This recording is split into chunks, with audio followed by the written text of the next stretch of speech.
Jo debiutinis mačas vyriausio trenerio pareigose Vilniaus Žalgirį. Bolinės reikšmės jie nedaro labai didelės skirtumo. Žiūrime Kampinis ir čia pražangos nebuvo. Tavo buvo Sančičius. Pakaušiu. Matižonokas, Patrikas Matižonokas. Visų sirgalių vardu mes siunčiame palaikymą Giedriui, žinome, kiek emociškai tai yra sunku. Svarbiausia bus sugrįžti, bet net nebejojame, kad Giedrius tai ir padarys. Na dabar Nemanja Michailovičius, jo perdavimas ir ne kas kitas, o Paulius Golubickas atsiliepė į tą perdavimą. Paulius retas epizodas jo žaidime, kai Paulius laimi oro dvikovas ir smūgiuoja galvą, bet dabar jau reikia grįžti į gynybą. Aronas Olukbogis, Vaidas Magdušauskas, dešinėje Misakis Sato.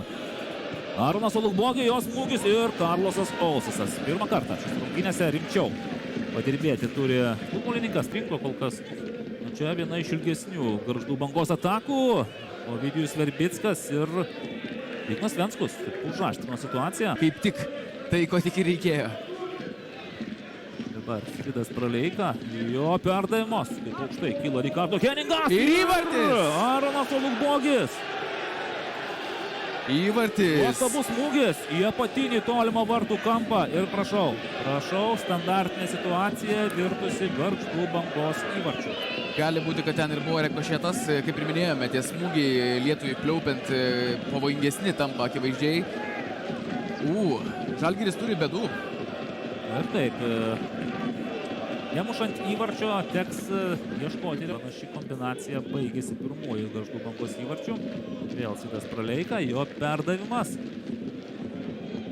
Ir... Vienas Kampinis, jų matome tikrai nemažai tiek šioje, tiek kitoje aikštės pusėse. Patrikas Matižonokas laimėjo dvikovą. Čia vėl Švilpukas tyli. Na ir Mosašvilio smūgis! Labai graži, techniškai sudėtinga proga. Tojama.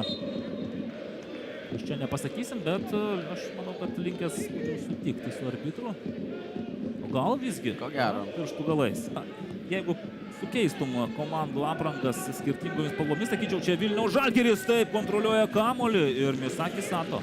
Misakis Sato, Nemanja Michailovičius 7, Paulius Golubickas 10, Nikola Petkovičius šiandien pirmą minučių atakos smaigalyje 11, dabar jam atšoka dėkingai kamuolys, smūgis ir blokuoja tą smūgį Simavo Junioras. Iškart mes puolėją į aikštę vietoj gynėjo.